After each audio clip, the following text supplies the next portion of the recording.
নমস্কার, নিউজ 18 বাংলায় আপনাদের সকলকে স্বাগত। প্রিয়াঙ্কা রয়েছি আপনাদের সঙ্গে। শুরু করছি ঠিক রাত 11টায়, সেরা 11। বৃহস্পতিবার থেকে শুরু হচ্ছে না এসআইআর ট্রাইব্যুনালের পরিকাঠামো নিয়ে সরব অবসরপ্রাপ্ত বিচারপতিরা। কমিশন সূত্রে কি খবর, তাহলে কবে থেকে শুরু, আরো ডিটেল জানার চেষ্টা করব। অর্ণব রয়েছে আমার সঙ্গে টেলিফোন লাইনে। অর্ণব, দেখো, আজ বিকেল 5টার সময় একটি অনলাইনে মিটিং এর আয়োজন করে নির্বাচন কমিশন, এবং সেই নির্বাচনে যিনি senior law officer election commission of ইন্ডিয়ার, তিনি এই বৈঠকে ছিলেন। এর পাশাপাশি 19 জন বিচারপতি অবসরপ্রাপ্ত সদ্য কলকাতা হাইকোর্টের প্রধান বিচারপতি টি.এস. শিবরত্নম, বিচারপতি সমাপ্তি চট্টোপাধ্যায়, বিচারপতি বিশ্বজিৎ বাসু, বিচারপতি একাধিক বিচারপতি, 19 জন বিচারপতি। কিন্তু সেখানে যেভাবে বিচারপতিদের তাদের ব্যক্তিগত ফোন নাম্বার, তাদের ব্যক্তিগত ইমেল আইডি, সেগুলি এই ট্রাইব্যুনালের কাজে প্রাথমিকভাবে চাওয়া হয়, এবং এই জায়গাটাতেই আপত্তি জানান একাধিক বিচারপতি। এবং একটা ট্রাইব্যুনাল যেটা সুপ্রিম কোর্টের নির্দেশে তৈরি হতে যাচ্ছে, পাবলিক অর্থাৎ জনগণের কাজ হবে, এবং যাদের নাম বাতিল গেছে সেটা ট্রাইব্যুনালে যাবে, একটা অত্যন্ত গুরুতর একটা বিষয়। যে বিষয়টা সুপ্রিম কোর্ট এক কমিশন জানিয়েছে যে তারা কালকেই কাজ শুরু করে দেবে, তাদের আজকে ট্রেনিং হয়ে যাবে, কালকেই কাজ শুরু হয়ে যাবে। কিন্তু পরিকাঠামোর জন্য যে বিষয়গুলি দরকার, দেখো, প্রত্যেকটি স্বনামধন্য বিচারপতি, এবং 2-3টে এক্সাম্পল দিলে তোমার কাছে স্পষ্ট হবে। বিচারপতি টি.এস. শিবরত্নম, তার বিচার মেধা নিয়ে কোন রকম সংশয় নেই। বিচারপতি রঞ্জিত কুমার দাস, তোমার এসএসসির পাক কমিটির রিপোর্ট মনে থাকবে। এই সমস্ত বিচারপতি সমাপ্তি চট্টোপাধ্যায়, একাধিক রায় রয়েছে। এই 2000 আমরা জানি 14-6 নম্বর প্রশ্ন ভুলের মামলা কার্যত ঐতিহাসিক জাজমেন্ট তার। এই সমস্ত বিচারপতিদের কিভাবে কাজ করবেন, তাদের সঙ্গে একজন অ্যাসিস্ট্যান্ট স্টাফ কেউ থাকবেন কিনা, তাদের কি দেওয়া হবে, কিভাবে কাজ করাবে, কোনো কিছু নেই। কার্যত পরিকাঠামোগত যেটা সুপ্রিম কোর্টও আজ কমিশনের তরফে বলা হয়, সেটার কার্যত কোনো মিটিং এ রিফ্লেকশন নেই। এরপরই একাধিক বিচারপতি ওই বৈঠকের মধ্যেই তাদের এই পরিকাঠামোর অসম্পূর্ণতা নিয়ে সরব হন, এবং বলেন কয়েকজন প্রয়োজনে এই ট্রাইব্যুনাল থেকে তারা সরে যাবেন। এবং একজন নয়, বেশ কয়েকজন বিচারপতি বলেন সরে যাবেন প্রয়োজনে, কারণ কমিশন যেভাবে কাজ করাতে চাইছে, যেটা বিচারপতিরা হয়তো বলেননি বৈঠকে, কিন্তু তার সারবর্থ হচ্ছে এরকম একটা রাবার স্ট্যাম্পে পরিণত করে বিচারপতিদের দিয়ে কমিশন কাজ করাতে চাইছে। কিন্তু সুপ্রিম কোর্ট আজকে তাদের ইন্ডিজিনাস বা ইন্ডিপেন্ডেন্ট একজন বিচারপতি হয়ে তারা ট্রাইব্যুনালে কাজ করবে এই সবুজ সংকেত দিয়েছে। অন্তত পর্যবেক্ষণে এমনটা সামনে আমরা জানতে পেরেছি। এই অবস্থায় কমিশন তাদের যেভাবে কাজ করানোর চেষ্টা করছে, এবং যে পরিকাঠামো দিচ্ছে, জোকার জল সম্পদ মন্ত্রকের যে ভবন এবং জুডিশিয়াল একাডেমির কথা বলেছে, কিন্তু কোথায়, কখন বসবে, সেখানে কজন স্টাফ থাকবে, তারা কিভাবে তাকে অ্যাসিস্ট করবে, মানুষ কি হয়ে যাবে, কোনোটাই স্পষ্ট নয়। এবং শেষমেশ যেটা জানা যাচ্ছে সূত্র মারফত, কাল থেকে এই ট্রাইব্যুনাল কাজ হবে না, এবং সেক্ষেত্রে হয়তো পরশু থেকে বা তারপরে এই কাজ শুরু হতে পারে। এই জট কবে কাটে, কিভাবে কাটে, অবশ্যই আমাদের নজর থাকবে। অর্ণব, বেশ। ট্রাইব্যুনালের বিচারে বৈধ হওয়ার পরেও যারা ভোট দিতে পারবেন না, তাদের ভোটাধিকার চিরতরে মুছে দেওয়া যায় না। এবার ভোট দেওয়া ভোটার যদি ট্রাইব্যুনালে চ্যালেঞ্জড হন এবং অবৈধ ঘোষিত হন, তাহলে সেটাও ঠিক হবে না। অত্যন্ত পীড়াদায়ক পরিস্থিতি। সুপ্রিম কোর্টের শুনানিতে পর্যবেক্ষণ বিচারপতি জয়মাল্য বাগচির। ট্রাইব্যুনালের পরে বৈধ ভোটারের অধিকার যেন খর্ব না হয়, এবং কোনো অবৈধ ভোটার যেন ভোট না দিতে পারেন। বুধবার এসআইআর মামলায় এই মন্তব্যও করে সুপ্রিম কোর্ট। যদিও ট্রাইব্যুনালে বৈধ হলেই কি এবার ভোটার তালিকায় নাম উঠবে, ভোট দিতে কি পারবেন, এ নিয়ে সংশয় বহাল।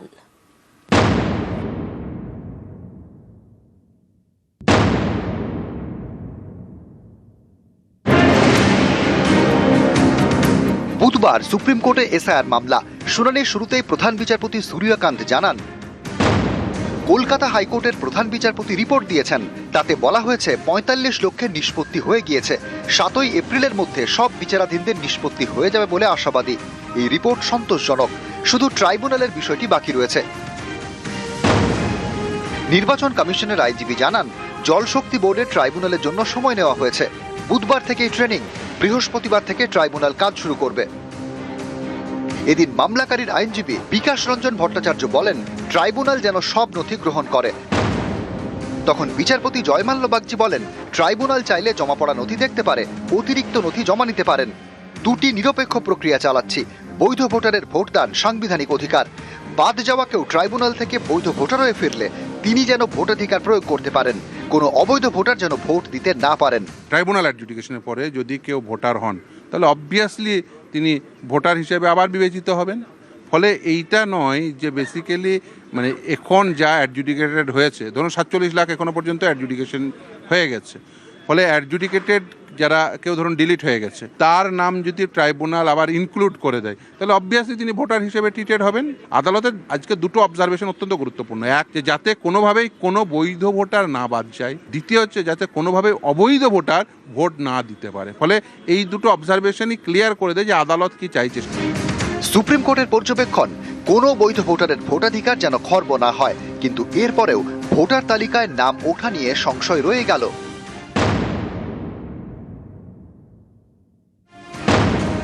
23 এপ্রিল বৃহস্পতিবার 152টি কেন্দ্রে প্রথম দফার ভোট। এই কেন্দ্রগুলির জন্য গত সোমবার শেষ সাপ্লিমেন্টারি তালিকা প্রকাশ করে কমিশন। এর প্রেক্ষিতে ভোটার লিস্ট চূড়ান্ত করে ফেলা হয়েছে। তা প্রকাশ করা হবে 6 এপ্রিল। সেদিন প্রথম দফার মনোনয়ন জমা দেওয়ার শেষ দিন। নিয়ম অনুযায়ী মনোনয়ন জমার শেষ দিন যে ভোটার তালিকা, সেই অনুযায়ী ভোট হয়। এখানেই অনেকের প্রশ্ন, যাদের নাম বাদ পড়তে পারে তাদের ভোটের ভবিষ্যৎ কি? সুপ্রিম কোর্টে কমিশনের আইনজীবী জানিয়েছেন, 2রা এপ্রিল থেকে ট্রাইব্যুনাল কাজ শুরু করবে। আর 6 এপ্রিল মনোনয়ন জমার শেষ দিন, সেদিনের তালিকাতেই ভোট হবে। এই 6 এপ্রিলের পরে কেউ ট্রাইব্যুনালে বৈধ ভোটার প্রমাণিত হলে কি হবে? বৈধ ভোটার হওয়া সত্ত্বেও তিনি কি লিস্টে নাম তুলতে পারবেন? তিনি কি এবার আর ভোট দিতে পারবেন? এ নিয়ে সংশয় রয়ে গেল। বুধবার বিচারপতি জয়মাল্য বাগচির পর্যবেক্ষণ, কমিশনের ঠিক করা কাট অফ ডেটের মধ্যে ট্রাইব্যুনালের বিচারে বৈধ ভোটারদের নাম সাপ্লিমেন্টারি তালিকায় উঠল। তিনি ভোট দিতে পারলেন। আবার ট্রাইব্যুনালের বিচারে বৈধ কিন্তু কমিশনের কাট অফ ডেটের জন্য সাপ্লিমেন্টারি তালিকায় নাম উঠল না, তিনি ভোট দিতে পারলেন না। ট্রাইব্যুনালের বিচারে বৈধ হওয়ার পরেও যারা ভোট দিতে পারবেন না, তাদের ভোটাধিকার চিরতরে মুছে দেওয়া যায় না। এবার ভোট দেওয়া ভোটার যদি ট্রাইব্যুনালে চ্যালেঞ্জড হন এবং অবৈধ ঘোষিত হন, তাহলে সেটাও ঠিক হবে না। অত্যন্ত পীড়াদায়ক পরিস্থিতি বলে মন্তব্য করেন বিচারপতি জয়মাল্য বাগচি। যে ট্রাইব্যুনাল অ্যাডজুডিকেশনের পরে কেউ ভোটার হিসেবে ট্রিটেড হতে পারবেন না, নিশ্চিতভাবে ভোটার হিসেবে তিনি অবভিয়াসলি ট্রিটেড হবেন। এখন দ্বিতীয় যে প্রশ্নটি, সেটা হচ্ছে যে কি এই ভোটে ট্রিটেড হবেন নাকি সামনের ভোটে, সেই নিয়ে আদালতের কোনো স্পেসিফিক আজকে কোনো নির্দেশ হয়নি। কিন্তু অবভিয়াসলি তিনি ভোটার হিসেবে তো অবভিয়াসলি ট্রিটেড হবেন। এদিন মমতা বন্দ্যোপাধ্যায়ের আইনজীবী শ্যাম দেওয়ান আদালতে জানান, নাম যুক্ত হওয়ার হার 55%, বাদ দেওয়ার হার 45%। নাম বাদ যাওয়ার হার অত্যন্ত বেশি। ট্রাইব্যুনালের হাতে বড় দায়িত্ব রয়েছে, সংখ্যাটা বিপুল, অথচ সবাই ম্যাপ ভোটার। এ নিয়ে প্রধান বিচারপতি সূর্যকান্ত বলেন, এ বিষয়ে মন্তব্য করব না, কারণ এক পক্ষ বলবে এই বাদ যাওয়াটা বৈধ আর বাকিরা বলবেন অবৈধ। ট্রাইব্যুনালকে ইমিডিয়েটলি একটা সেট আপ করেছে কলকাতাতে, সব হিয়ারিং গুলো হবে। Tribunal will decide the case on the basis of the merit. Tribunal যেটা ডিসাইড করবে সেটাই ফাইনাল। ইলেকশন কমিশন অবজেকশন দিয়েছিল নতুন ডকুমেন্ট দেওয়ার জন্য। কোর্ট বলেছে না, যে ডকুমেন্ট যারা দেবে সেই ডকুমেন্টের ভিত্তিতে ট্রাইব্যুনাল উইল ডিসাইড। অ্যাপিলের ক্ষেত্রে যেটা অ্যাডজুডিকেশন অফিসারদের কাছে যে রেকর্ড ছিল, সেই রেকর্ডটাকে ট্রাইব্যুনালে প্লেস করতে হবে। কি কারণে রিজেক্ট করেছে, সেই রিজেকশনের কারণটা ট্রাইব্যুনালকে দেখাতে হবে। ট্রাইব্যুনাল সেই রিজেকশনের কারণটা যারা অ্যাপিল করেছে তাদেরকে দেখাবে। প্রথম দফার ভোটে মনোনয়ন জমা দেওয়ার শেষ দিন 6 এপ্রিল। কমিশনের নিয়ম অনুযায়ী সেদিনের প্রকাশিত তালিকাতেই হবে প্রথম দফার ভোট। এই 6 এপ্রিলে সুপ্রিম কোর্টে ফের শুনানি। নিউজ 18 বাংলা। 28 ফেব্রুয়ারি চূড়ান্ত তালিকা প্রকাশ করে কমিশন। তারপরেও নতুন নাম কেন? ফর্ম 6 এর মাধ্যমে নতুন নাম সংযোজন কিভাবে? তৃণমূলের ফর্ম 6 অভিযোগে কড়া সুপ্রিম কোর্ট।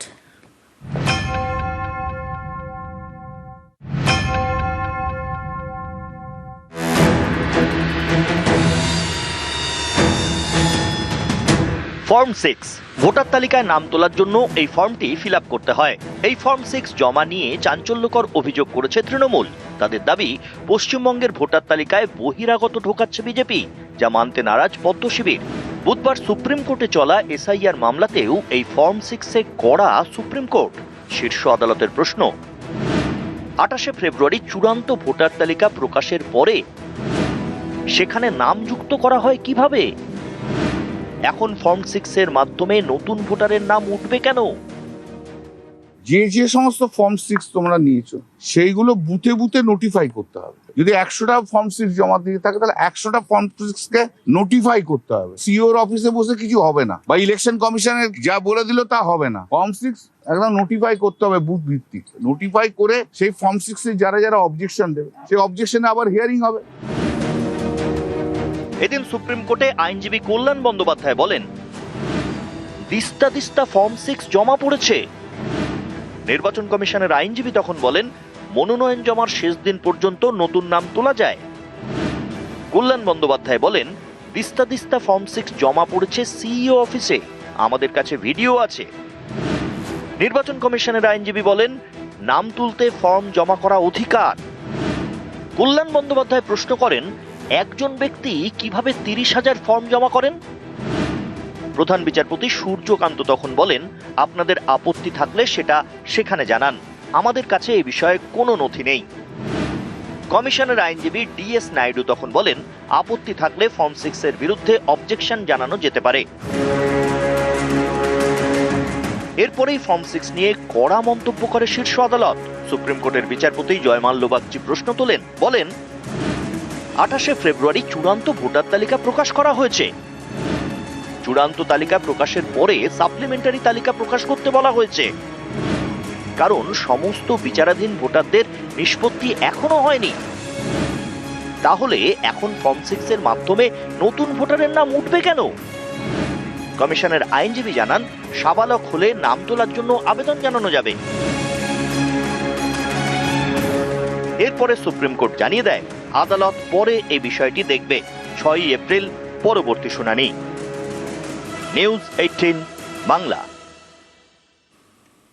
ফর্ম 6 জমা দিয়ে বহিরাগতদের নাম ভোটার লিস্টে ঢোকানোর চেষ্টা, তৃণমূলের অভিযোগ নিয়ে বুধবার কড়া মন্তব্য করেছে সুপ্রিম কোর্ট, আর এ নিয়ে ভোটের হাওয়া গরম। আর আজকে আমি খুশি, সুপ্রিম কোর্ট ভালো রায় দিয়েছে। এই যে জমা করছিল বাইরের নাম, 6 নম্বর ফর্ম, বাইরের আউটসাইডারদের ভোটারদের নিয়ে পদ্ম ফুলের বস্তা দিয়ে বাইরের নাম ঢোকাচ্ছিল, সুপ্রিম কোর্ট বলে দিয়েছে হবে না।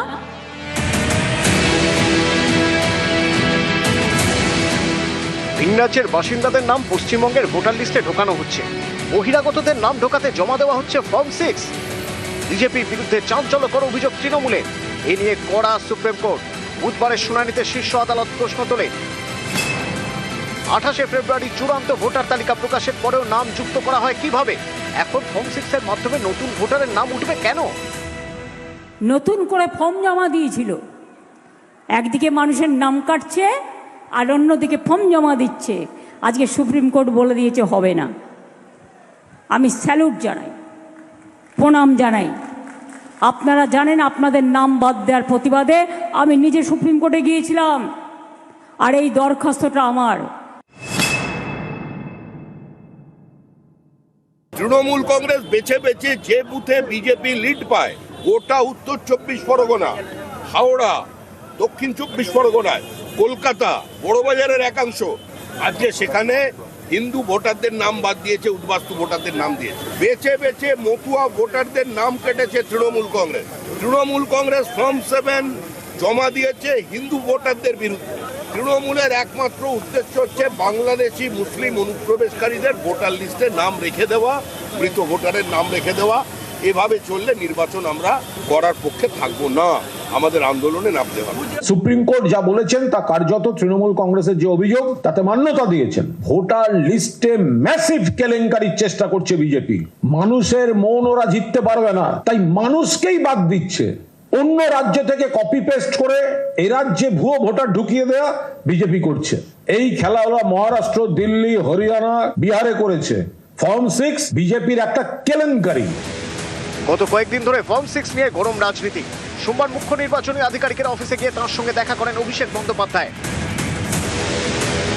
নির্বাচন কমিশনের বিধি অনুযায়ী 50টার বেশি ফর্ম 6 কেউ সাবমিট করতে পারে না। আমাদের কাছে সুনির্দিষ্ট তথ্য রয়েছে যে আজকে সকাল 11টা থেকে এই 6-7 ঘন্টায় প্রায় 30,000 ফর্ম 6 অবৈধভাবে, যারা বাংলার ভোটার নয়, যাদের বিহার ইউপির ভোটার লিস্টে নাম রয়েছে, যদি 30,000 ফর্ম 6 জমা পড়ে তাহলে কমপক্ষে 600 জনকে সশরীরে এই অফিসে উপস্থিত হয়ে জমা দিতে হবে। আমরা সিইও কে বলেছি যে আপনারা আজকের বেলা 12টা থেকে 11টা থেকে সন্ধ্যে 6টা অবধি, আর যদি পারেন পুরো 24 ঘন্টা সিসিটিভি ফুটেজ রিলিজ করে দেবেন, তাদের দুধ কা দুধ পানি কা পানি হয়ে যাবে। উনার কাছে সদুত্তর ছিল না।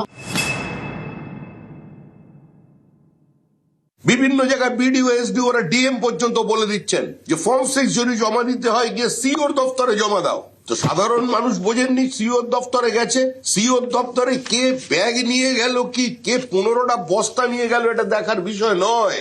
সেই অফিস কি গ্রহণ করবে সেটা সম্পূর্ণ হবে তাদের বিষয়। ফর্ম 6 এর অভিযোগ নিয়ে মঙ্গলবার সিইও অফিসের সামনে হাওয়া গরম হয়ে ওঠে। তৃণমূল বিজেপির মধ্যে মারামারি হয়। নিউজ 18 বাংলা। সাপ্লিমেন্টারি তালিকায় নাম বাদ, আর এই অভিযোগে রাস্তায় নেমে বিক্ষোভ। রাজ্যের বিভিন্ন জায়গায় বুধবারও একই ছবি, বাদ যাওয়া নামের বেশিরভাগই মুসলিম।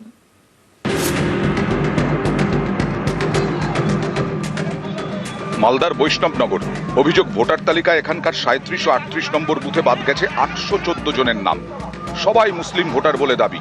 এর প্রতিবাদে 12 নম্বর জাতীয় সড়কে নেমে বিক্ষোভ দেখান স্থানীয়রা। পরিস্থিতি সামলাতে এলাকায় পৌঁছয় পুলিশ ও কেন্দ্রীয় বাহিনী। এইভাবে আমাদের জনসাধারণকে নিয়ে ইলেকশন কমিশনার এইভাবে যে খেলা করছে, আজকে তারা এই কাগজ ওই কাগজ নিয়ে এর দুয়ার ওর দুয়ার এত হেনস্থ কেন করা হচ্ছে, অকারণে এতগুলো লোককে ডি ভোটার কেন করা হলো, এই জবাবটা আমরা ইলেকশন কমিশনের কাছে চাইছি। দার্জিলিং এর ফাঁসি দেওয়া, এখানকার চটহাটের 4 বুথের নাম বাদের অভিযোগ। মুড়ি খাওয়া, বাঁধরঝুলি, জোরপোখরি, মিলননগর, এই 4 এলাকায় নাম বাদ গেছে 1709 জনের। অভিযোগ, যাদের নাম বাদ গেছে তারা সবাই মুসলিম ভোটার। নাম বাদের অভিযোগে ফাঁসি দেওয়ার চটহাটে বিক্ষোভ দেখান স্থানীয়রা। প্রায় 5-6টা বুথে টোটাল ভোটার 1200, তার মধ্যে 491 ডিলেট আউট করে দিয়েছে। তাতে আমাদের 2002 সালের লিস্টের নাম ছিল, সেগুলোকে আউট করে দিয়েছে, যে আমাদের ভোট প্রাপ্যটা আমাদের ফিরিয়ে দেওয়া হোক। দক্ষিণ 24 পরগনার কাকদ্বীপ, এখানকার রামগোপালপুরে অধিকাংশ মুসলিম ভোটার, 4 বুথে নাম বাদ 181 জনের। এই অভিযোগে বিক্ষোভ, রাস্তা অবরোধ। জন্মলগ্ন থেকে আমাদের স্থায়ী বাসিন্দা, তো আমাদের ভোটার লিস্টে কিভাবে বাদ যাচ্ছে আমরা কিছু বুঝতে পারি। আমার ছেলে আর্মিতে কাজ করে, 15 বছর চাকরি করছে, এখন বিচারাধীন আছে। সে বৌমার নাম বাদ গেছে, একদম ডিলেট, কাগজপত্র সব জমা দিয়েছি। 2002 সালে আমার ভোটার লিস্টে ছিল, বিচার সঠিকভাবে জাস্টিফাই না করে মুছে ফেলা হলো। বিএলওকে জিজ্ঞেস করি, বিএলও বলছে আমাদের কাছে সেই রকম ইনফরমেশন নেই, আমাদের ভোট দেওয়ার ব্যবস্থা করে দিচ্ছে। উত্তর 24 পরগনার হিঙ্গলগঞ্জ, এখানকার হাসনাবাদের 30 নম্বর বুথে নাম বাদ 142 জনের। নাম বাদের তালিকায় অধিকাংশ মুসলিম ভোটার। প্রতিবাদে তারা রাস্তা অবরোধ করেন। আমার বাবার সবার তো আমরা 2002 সালে ভোটার লিস্টে নাম আছে, আমরা সব প্রুফ জমা দিয়েছি। জমা দেওয়ার পরেও কেন আমাদের ডিলেট করা? উত্তর 24 পরগনার বসিরহাট, এখানেও অধিকাংশ মুসলিম ভোটারের নাম বাদ বলে অভিযোগ। আমাদের 2002 এর ভোটার লিস্টে নাম আছে, 26-এ কেন নেই? এই জবাবটা চাই। কেন নেই? গণেশ কুমার কেন আমাদের নামটা বাদ দিল? এটা আমাদের জবাব চাই। গাইঘাটায় 173 নম্বর বুথে নাম বাদ 183 জনের। প্রতিবাদে বিডিও অফিসের সামনে যশোর রোড অবরোধ।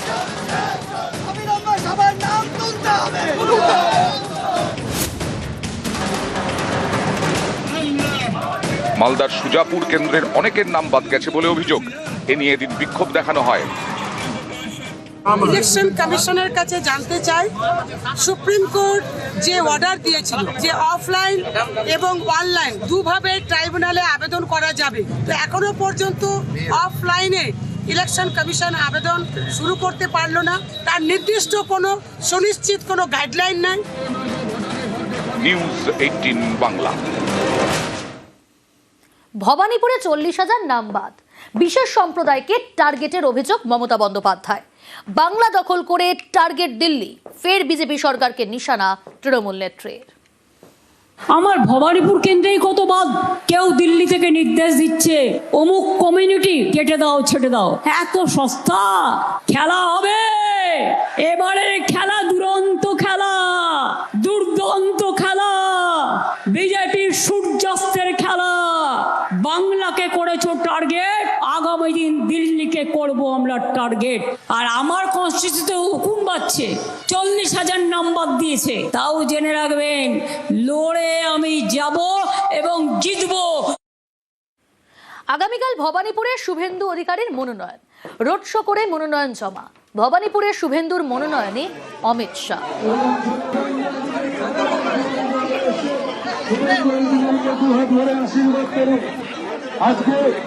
আগামীকাল 11টার সময় হাজরা মোড়ে জমায়েত। মাননীয় অমিত শাহজি 11:30 নাগাদ পৌঁছাবেন। এখানে কর্মীদেরকে শুভেচ্ছা জ্ঞাপন করে আমাকে সাথে নিয়ে অন্যান্য প্রার্থীরাও থাকবেন দক্ষিণ কলকাতা, সবাইকে নিয়ে সার্ভে বিল্ডিং এর দিকে যাবেন। তারপরে আমরা যারা নেতৃত্ব এবং প্রার্থী তারা গিয়ে মনোনয়নপত্র জমা দেবেন। অমিত শাহজি আসার মধ্য দিয়ে এটা একটা প্রার্থী হিসাবে আমার কনফিডেন্স 200% আরো বাড়িয়ে দিয়েছে। নজর রাখবো পরের খবরে। রান্নার গ্যাসের জ্বালার মাঝে মধ্যবিত্তের আরও দুর্ভোগ। এবার বাড়ল প্রায় 900 ওষুধের দাম, যার মধ্যে রয়েছে জীবনদায়ী ওষুধও, জানিয়েছে ন্যাশনাল ফার্মাসিউটিক্যাল প্রাইসিং অথরিটি।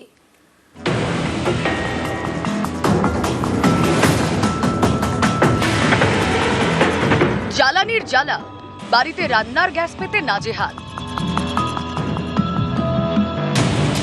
বেড়েই চলেছে অটো এলপিজির দাম, অনেক জায়গায় অটোর ভাড়াও বাড়ানো হয়েছে। এসবের মধ্যে নয়া দুর্ভোগ, এবার বাড়ছে ওষুধের দাম।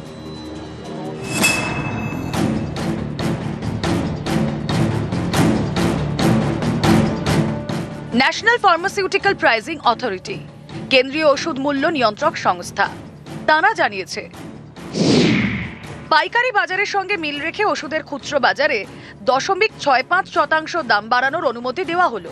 এর জেরে বাড়ছে প্রায় 900 ওষুধের দাম। এর মধ্যে রয়েছে জীবনদায়ী ওষুধও। 900 ওষুধের মধ্যে রয়েছে পেনকিলার, অ্যান্টিবায়োটিক, অ্যান্টাসিড এবং প্রেশার ও সুগারের নানা ওষুধ। বাড়িতে বয়স্ক মানুষ আছেন এবং ছোট বাচ্চাও আছেন, তো ওষুধের দাম বাড়লে তো আমাদেরই প্রবলেম হয়ে যাবে। না, বাজেট তো কোনো ঠিক রাখতেই পারছে না, তো মেডিসিন তো লাগবেই। মেডিসিনের যদি এত দাম বাড়ে তাহলে আমরা কি করে চালাবো?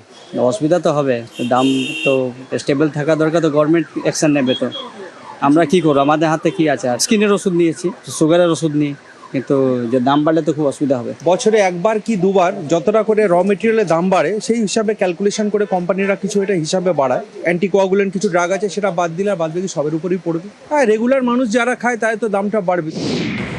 2023-এ ওষুধের দাম বেড়েছিল 12%, 24-এ বাড়ে 0.5%, গত বছর 1.74%, এবার বাড়ল 0.65%। আমাদের জন্য একটু প্রবলেম হবে যে আজ দিনকাল হচ্ছে সব জায়গায় তো দাম বেড়েই গেছে, খাবার দাম, গ্যাসের দাম সবই জায়গা তো বেড়ে গেছে, নিতে হবে, আর কি করবে। সুগার, প্রেসার, ওষুধ খেতেই হবে। নিউজ 18 বাংলা।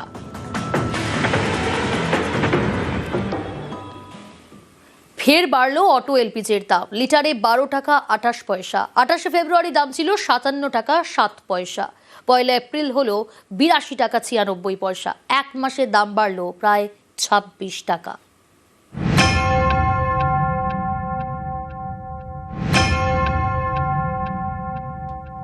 কালকে পর্যন্ত 10 টাকা ছিল, আজকে থেকে দেখলাম 12 টাকা হয়ে গেছে। সমস্যা না। পশ্চিম এশিয়া যুদ্ধ, তার আঁচ কলকাতায়। আবারও বাড়ল অটো এলপিজির দাম। এক ধাক্কায় অটো এলপিজির দাম বাড়ল লিটারে 12 টাকা 28 পয়সা। এ নিয়ে 1 মার্চ থেকে 4 বার বাড়ল অটো এলপিজির দাম। 28শে ফেব্রুয়ারি দাম ছিল লিটারে 57 টাকা 7 পয়সা। পরের দিন 1 মার্চ তা বেড়ে হয় 57 টাকা 68 পয়সা। অর্থাৎ দাম বাড়ে লিটারে 67 পয়সা। এরপর 11ই মার্চ অটো এলপিজির দাম বাড়ে লিটারে 5 টাকা, 57 টাকা 68 পয়সা থেকে বেড়ে হয় 62 টাকা 68 পয়সা। 20শে মার্চ আবার দাম বাড়ে, এবার 8 টাকা, লিটারে 62 টাকা 68 পয়সা থেকে বেড়ে হয় 70 টাকা 68 পয়সা।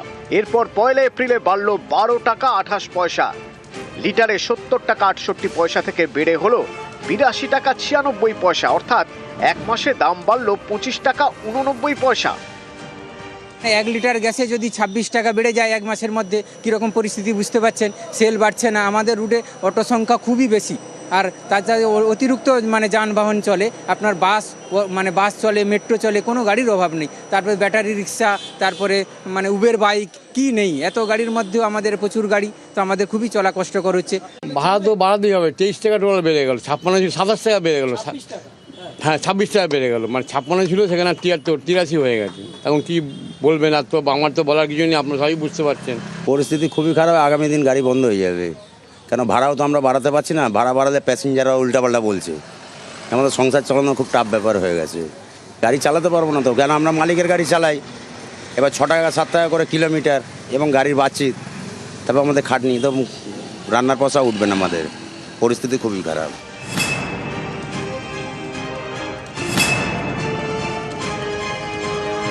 অটো এলপিজির দাম লাফিয়ে লাফিয়ে বাড়ছে, এর জেরে অনেক জায়গাতেই অটোর ভাড়া বাড়িয়ে দেওয়া হয়েছে। কালকে পর্যন্ত 10 টাকা ছিল, আজকে দেখলাম 12 টাকা হয়ে গেছে। সমস্যা না, সব দিক থেকে তো সমস্যা, কোন দিক থেকে আমরা ভালো আছি বলুন বাবা? একটা জিনিসের দাম বাড়বে, মানুষের তো ইনকাম বাড়ছে না, ইনকামের তো ওই জায়গাটা তো একই থাকছে না, তাহলে কি করে আমরা কোথা থেকে পাবো? মধ্যবিত্ত পরিবারের লোক হচ্ছে মাঝখানে চেপে আছে, নিম্নবিত্ত তো একদম নিম্নবিত্ত, বড় লোক তো বড় লোক, মাঝখানে পড়ে আছে মধ্যবিত্ত মানুষ। সব দিক দিয়ে তো দামটা বাড়ছে, যদি একটা জিনিসের দাম বাড়ে তার রিলেটেড যেসব জিনিস আছে সব দাম বাড়বেই, এটা স্বাভাবিক কথা। নিউজ 18 বাংলা।